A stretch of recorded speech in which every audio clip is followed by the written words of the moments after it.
Bien, en el tema 1 vamos a ver circuitos de continua, donde veremos las leyes básicas de análisis de circuitos, y antes de empezar lo que tenemos que hablar es de las diferentes magnitudes físicas que nos vamos a encontrar.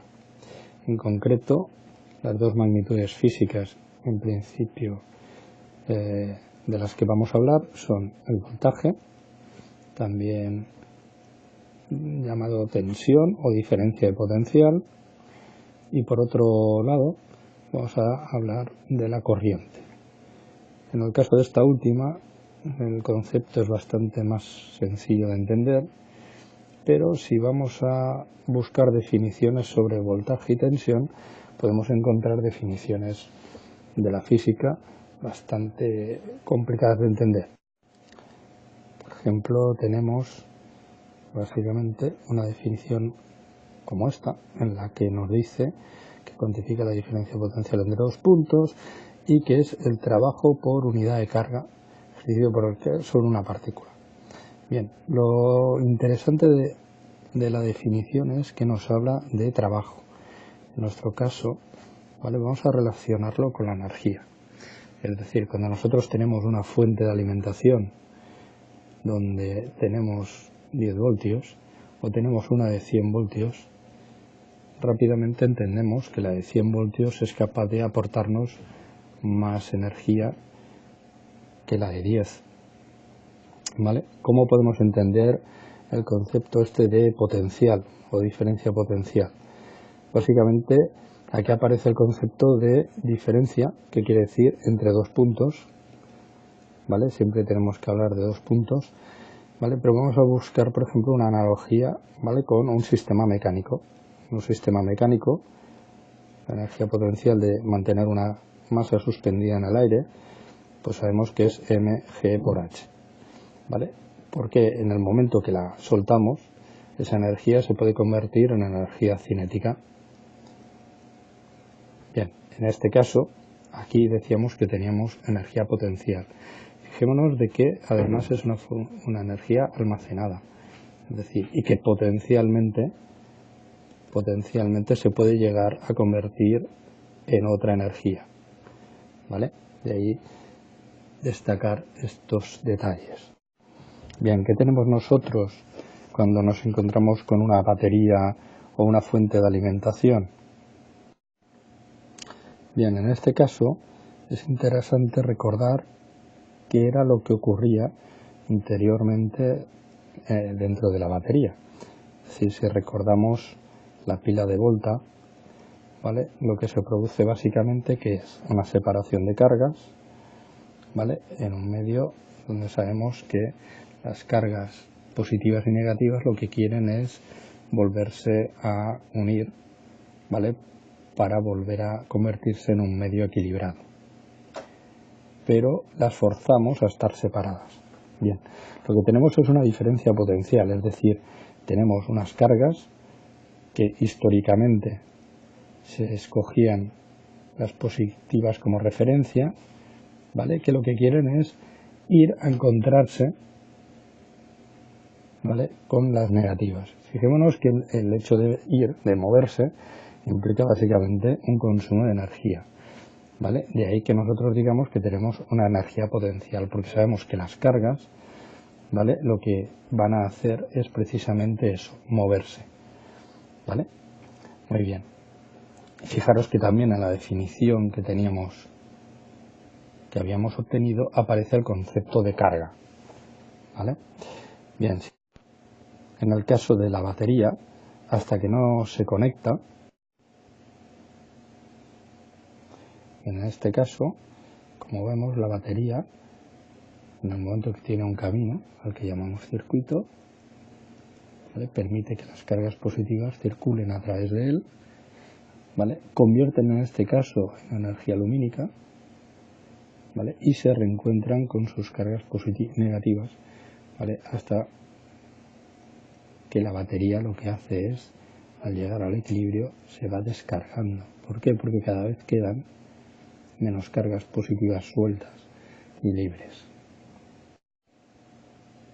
Bien, ¿cuál sería la diferencia entre una batería, como decimos, pues de 12 voltios y una de 24 voltios? Pues básicamente que esa energía almacenada, la energía que tiene, ¿vale?, una vez se utiliza, ¿vale?, la energía útil pues es mucho mayor en la de 24 que en la de 12, ¿vale? Evidentemente esto tiene que ver con lo que veremos luego como la ley de Joule, que nos relacionará el tema de la potencia, ¿vale? Ahora hay una magnitud en medio, que es la corriente, que ya ha aparecido por aquí en el momento que hemos dicho que las cargas circulaban, ¿vale?, que también necesitamos ahora comentarla. Bien, vamos a aspectos ahora más formales, ¿vale? Cómo sería la representación, ¿vale?, de la tensión, lo que son sus unidades, etcétera. Bien, en realidad utilizaremos las letras minúsculas, ¿vale?, cuando tenemos una tensión que varía con el tiempo. En nuestro caso, cuando decimos que hablamos de continua, lo que tenemos es que la tensión es constante a lo largo del tiempo, ¿vale?, con una amplitud A, con lo cual nosotros diremos que tenemos A voltios. En el caso de que A sean 12, pues diremos que tenemos 12 voltios. ¿Cuál es la unidad del sistema internacional? El voltio, que va en mayúsculas en honor al señor Volta, ¿vale? Bien, ya veremos más adelante que en el tema de alterna lo que sí tendremos será una función temporal. En ese caso, la función temporal es de tipo senoidal. Pero en este momento no es así. Bien, la otra magnitud a la que hacíamos referencia sería la corriente. El concepto de corriente es más intuitivo, ya que se refiere al fluir, ¿vale?, de cargas, en este caso a lo largo de un conductor. Que, por cierto, ¿por dónde circula la corriente en un conductor? ¿Por el interior o por el exterior? Sabemos, o en física nos han explicado, que la resistencia, de la que hablaremos enseguida, de un resistor es básicamente la resistividad por la longitud y partido la sección. Es decir, cuanto más grande es la sección, ¿vale?, la resistencia al paso de corriente pues es menor. Bien, en realidad lo que sabemos es que no tenemos cargas positivas que circulen en un conductor, ¿vale?, tampoco como se ha representado históricamente en el interior del conductor, ¿vale?, sino que lo que tenemos es un movimiento de cargas, electrones, ¿vale?, que circulan por el exterior del conductor. De ahí que también sea cierto, ¿vale?, la relación que hemos visto con la sección, porque al haber más sección, ¿vale?, al ser más grande, tenemos más superficie exterior, ¿vale?, del conductor, con lo cual también caben más electrones. A pesar de que tenemos esta diferencia de representaciones entre lo que sería la real y lo que vendría a ser la ficticia, ¿vale?, pues vamos a seguir muchas veces utilizando esta representación, la clásica, en la que tenemos cargas positivas, ¿vale?, por ser a veces mucho más intuitiva que la de cargas negativas, ¿vale?, que son los electrones, vaya. Bien, en este caso, igual que hemos dicho con la tensión, básicamente nosotros representaremos la corriente con la letra I de T en el caso de que sea variante con el tiempo, pero al tener circuitos de corriente continua, lo que tenemos es que la corriente tendrá un valor constante en el tiempo. Así que si tenemos un valor de 4 amperios, ¿vale?, lo representaremos como que la corriente es de 4 amperios en mayúscula. Y si tenemos una tensión en ese circuito de 10 voltios, pues nosotros pondremos que la magnitud V, por ejemplo, en la resistencia, VR, ¿vale?, pues en ese caso, esa R subíndice que utilizamos, o bien la corriente en la resistencia, la magnitud la representaremos en mayúscula. Más adelante veremos una representación donde estos números además serán vectores. Bien, ya hemos avanzado de alguna manera que cuando nosotros tenemos una fuente de alimentación, que es ese elemento activo del que tenemos diferentes tipos de representación. En el caso de continua, por ejemplo, tenemos estos, o bien uno más clásico que representa una batería, ¿vale? Cualquiera de ellos para nosotros es válido. Fijaros que este indica el positivo con la rama más larga, ¿vale? Y los otros se acostumbran a indicar la polaridad de la fuente. Bien, estos se llaman elementos activos. ¿Por qué son activos? Porque son aquellos que aportan energía al sistema, al circuito. Aparece ya el concepto, ha aparecido alguna vez ya el concepto circuito, ¿vale? Y ahora vamos a hablar de un elemento que sería la resistencia.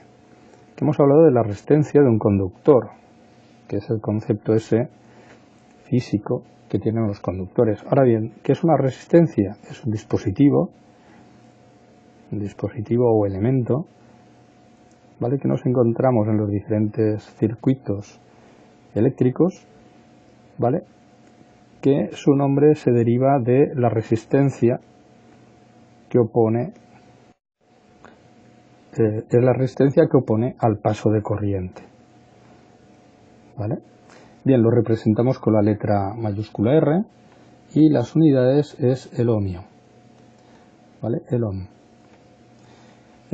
Bien, tenemos entonces que la relación entre la tensión y corriente cuando tenemos una resistencia es lo que se conoce como la ley de Ohm, donde una resistencia que la podemos representar de la siguiente manera: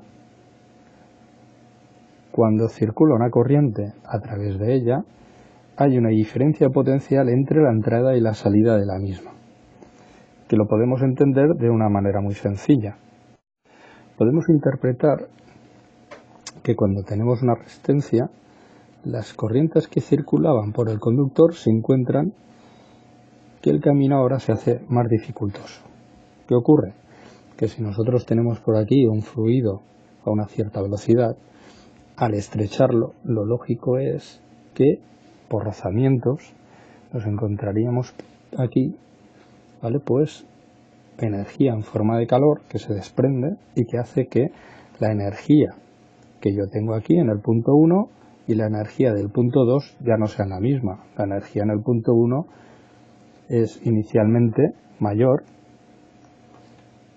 a la del punto 2. ¿Por qué? Porque en medio se ha perdido energía en forma de calor.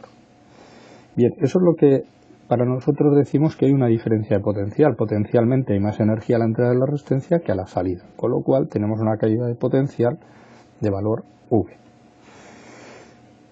La ley de Ohm nos dice que la caída de potencial básicamente es V es la corriente por la resistencia. A mayor resistencia, mayor caída de potencial, y a mayor corriente también, ¿vale? Y esta sería la ley de Ohm, que se puede representar en cualquiera de sus formas, es decir, despejando la R, la corriente o la tensión.